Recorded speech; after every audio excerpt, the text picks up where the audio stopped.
Hello दोस्तों, तो यहाँ पे हमें एपिसोड के शुरुआत में दोबारा से लाइट के हाई स्कूल के इंग्लिश क्लास का सीन दिखाया जाता है और यहाँ पे टीचर उसे एक सेंटेंस को जापानीज में कन्वर्ट करने के लिए कहता है और लाइट हमेशा की तरह उस सेंटेंस को ट्रांसलेट कर देता है। वहाँ पे ryuk भी होता है और ryuk के साथ जब वो होता है तो ryuk कंटिन्यूसली लाइट से बात कर रहा होता है, लेकिन लाइट कहता है कि भले ही तुम्हारी आवाज कोई और नहीं सुन सकता लेकिन मेरी आवाज तो सुन सकते हैं ना, तो शांत रहो। यहाँ पे एक लड़का लाइट से बात करने की कोशिश करता है लेकिन लाइट कहता है कि मैं अभी बिजी हूँ। तो ryuk कहता है कि क्या बिजी, क्या तुम तो हमेशा की तरह अपने कमरे में जाके वही डेथ नोट यूज करोगे ना, ऐसा तो कुछ इंपॉर्टेंट नहीं है। तो लाइट कहता है हाँ इम्पोर्टेंट तो है। तो जब लाइट घर पे आता है तो यहाँ पे वो फिर से डेथ नोट में क्रिमिनल के नाम लिखना शुरू कर देता है जो भी न्यूज ब्रॉडकास्ट में दिखाए जाते हैं। यहाँ पे ryuk कहता है कि इतनी मेहनत क्यों कर रहे हो। तो यहाँ पे लाइट ryuk को बताता है कि स्कूल से आने के बाद क्रैम स्कूल से पहले उसके पास सिर्फ यही टाइम होता है डेथ नोट में नाम लिखने के लिए। साथ ही साथ उसको अपनी स्कूल की परफॉर्मेंस भी ठीक रखनी है, तो उसको बराबर पढ़ाई भी करनी होगी। उसको नींद की भी उतनी ही जरूरत है, वरना वो क्लास के अंदर सोएगा और क्लास के अंदर तो सो नहीं सकता। और साथ ही साथ उसको अपनी मेंटल हेल्थ का भी ख्याल रखना है, तो मुझे अपने समय का सही से इस्तेमाल करना होगा।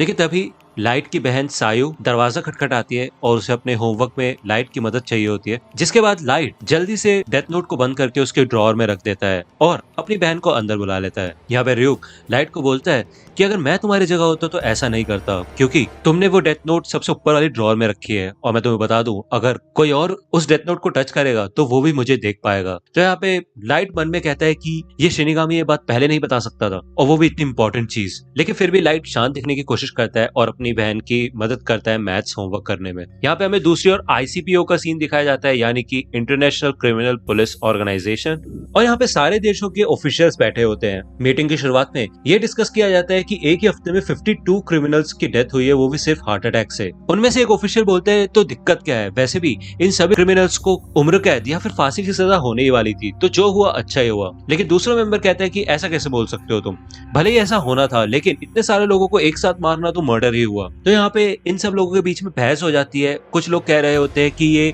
सिर्फ एक इत्तेफाक है और दूसरी ओर लोग कहते हैं कि इत्तेफाक कैसे हो सकता है जब इतने सारे क्रिमिनल्स अलग अलग जगह मौजूद है फिर भी उनको एक साथ हार्ट अटैक आ जाए, ऐसा कैसे हो सकता है। यहाँ पे इनकी बहस बढ़ती ही जाती है, लेकिन तभी उनकी मीटिंग का हेड सबको शांत कर देता है और बोलता है कि इस हिसाब से इंटरपोल के पास एल को बुलाने के अलावा और कोई चारा नहीं है। ये सुनते ही सारे लोग शांत हो जाते हैं और अपने आसपास के लोगों से बात करने लग जाते हैं। तो मात्सुरा चीफ से पूछता है कि एल का क्या मतलब है। तो वो चीफ बताता है कि एल एक ऐसा डिटेक्टिव है जिसका असली नाम और आइडेंटिटी किसी को भी नहीं पता। इंसानियत के आज तक के जितने भी मुश्किल से मुश्किल केस है उनको एल ने ही सुलझाया है और वो ICPO का ट्रम्प कार्ड है, और जितने भी केस ICPO ने एल को दिए है वो सारे उसने सॉल्व करके दिखाया है। लेकिन तभी उनमें से एक मेंबर बोलता है कि हम एल को कांटेक्ट कैसे करेंगे अगर हमें उससे केस सुलझाना है तो, और वैसे भी हमने सुना है कि वो बहुत घमंडी है और वो सिर्फ उन्हीं केसेस पे काम करता है जिनमें उसका इंटरेस्ट होता है। लेकिन उस मेंबर के इस सवाल का जवाब उसे उसी समय एक लंबा सा आदमी दे देता है जिसने काफी लंबा सा कोट भी पहन रखा होता है,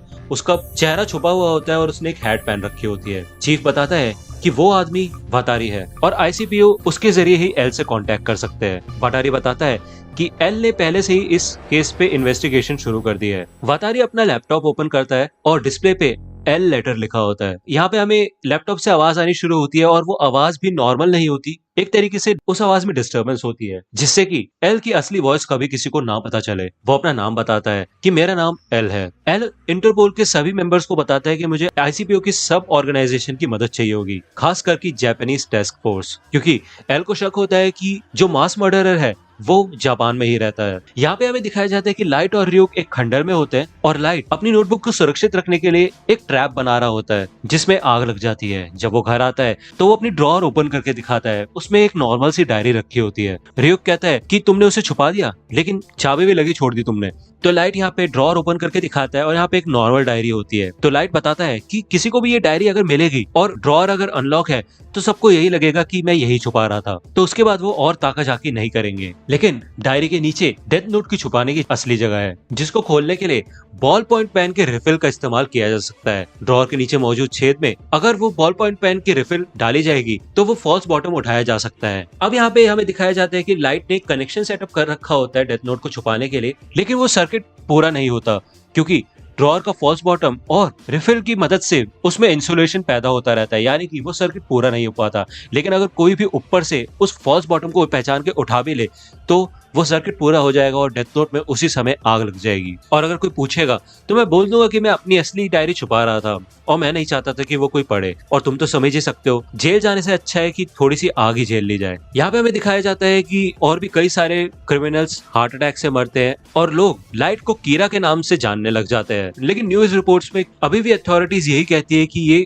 एक प्रकार का कोइंसिडेंस है और वो कीरा के होने को नहीं स्वीकारते। हमें दिखाया जाता है कि कीरा के लिए कई फैन वेबसाइट्स भी बनने लग जाती है जो कि कीरा को सपोर्ट करती है। लाइट बताता है कि भले हम किसी बच्चे से पूछेंगे कि अगर कोई बुरा इंसान है तो उसे मारना सही रहेगा तो वो मना ही करेंगे। ऐसी पब्लिक में भी लोग पब्लिक के हिसाब से ही एक्ट करते हैं, लेकिन इंटरनेट पे जहाँ पे वो अपनी पहचान छुपा सकते हैं वो अपनी दिल की बात कह सकते हैं। तो इसलिए जिन लोगों ने कोई भी बुरा काम नहीं किया है वो कीरा के साथ है और जिन्होंने कुछ भी बुरा काम किया है वो डर डर के जी रहे हैं। दुनिया को ऐसा ही होना चाहिए। लेकिन तभी आईसीपीओ की तरफ से एक वर्ल्ड वाइड ब्रॉडकास्ट होता है टेलीविजन पे और यहाँ पे सूट में एक आदमी होता है जिसका नाम होता है लिंड एल टेलर, जो कि है एल। तो यहाँ पे एल सामने आ जाता है और यहाँ पे हमें जापानीज टास्क फोर्स का सीन दिखाया जाता है जो कि लाइव ब्रॉडकास्ट को देख रहे होते हैं। मात्सुरा अपने चीफ से पूछता है कि आज तक उसने अपना फेस रिवील कभी नहीं किया, तो इस बार क्यों? तो चीफ बोलता है कि शायद इस केस के लिए एल सीरियस हो। तो यहाँ पे लिंड एल टेलर बोलता है कि कीरा, मुझे पता है कि जो भी तुम कर रहे हो वो तुम्हारे हिसाब से सही है, लेकिन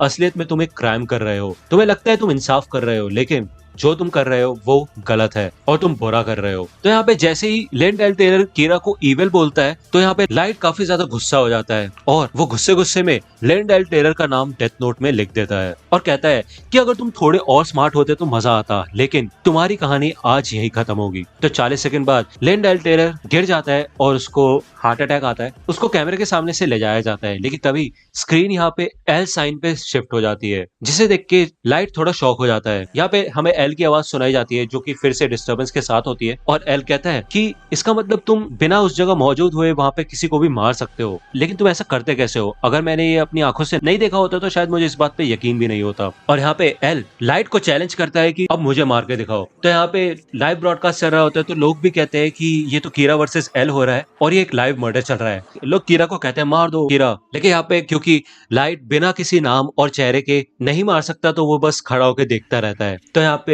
एल कहता है कि तुमने तो मेरे को काफी अच्छा हिंट दे दिया, तो अब मैं तुम्हें एक बात बताता हूँ। भले हमने प्रोग्राम की शुरुआत में कहा था कि ये वर्ल्ड वाइड ब्रॉडकास्ट है, लेकिन असलियत में ये ब्रॉडकास्ट सिर्फ जापान के कांटो रीजन में चल रहा है। और अब तुम सोचोगे कि मैंने इसी जगह को क्यों चुना, तो तुम्हारा पता लगाने के लिए मैंने तुम्हारे फर्स्ट विक्टिम को पहचान लिया जिसको तुमने डे केयर में अपना निशाना बनाया था। और तुम्हारा लक अच्छा है कि तुम कांटो रीजन में रहते हो, क्योंकि यहाँ की पॉपुलेशन सच में बहुत ज्यादा है। इस वजह से तुम्हें ढूंढना थोड़ा मुश्किल हो सकता है, लेकिन कोई बात नहीं, मैं तुम्हें पकड़ लूंगा और तुम्हें सजा दूंगा। फिर उसके बाद तुम मुझे मिलके बता सकते हो कि तुम ये सारे मर्डर्स कैसे कर रहे हो। और यहाँ पे ब्रॉडकास्ट ऑफ हो जाता है और पुलिस काफी ज्यादा खुश हो जाती है और मोटिवेट हो जाती है कि एल सच में काफी कमाल का है। यहाँ पे लाइट अपने शौक से उभरता है और लाइट और एल दोनों एक साथ बोलते हैं कि तुम जहाँ कहीं भी छुप के बैठे हो मैं तुम्हें ढूंढ के निकालूंगा और तुम्हें खत्म कर दूंगा। और वो दोनों अपने आप को ही कहते हैं कि हम ही है इंसाफ। तो दोस्तों आज की वीडियो के लिए सिर्फ इतना ही। आई होप कि आपको ये वीडियो पसंद आई होगी। अगर आपको ये वीडियो पसंद आई हो तो प्लीज लाइक कीजिए, अपने दोस्तों के साथ शेयर कीजिए और मेरे चैनल को सब्सक्राइब करना मत भूलिएगा। और अगर आप मुझे कांटेक्ट करना चाहते हैं तो आप मुझे इंस्टाग्राम पे कांटेक्ट कर सकते हैं। मेरे पेज की लिंक आपको डिस्क्रिप्शन में मिल जाएगी। मिलता हूँ आपसे अगले वीडियो में, तब तक के लिए गुड बाय।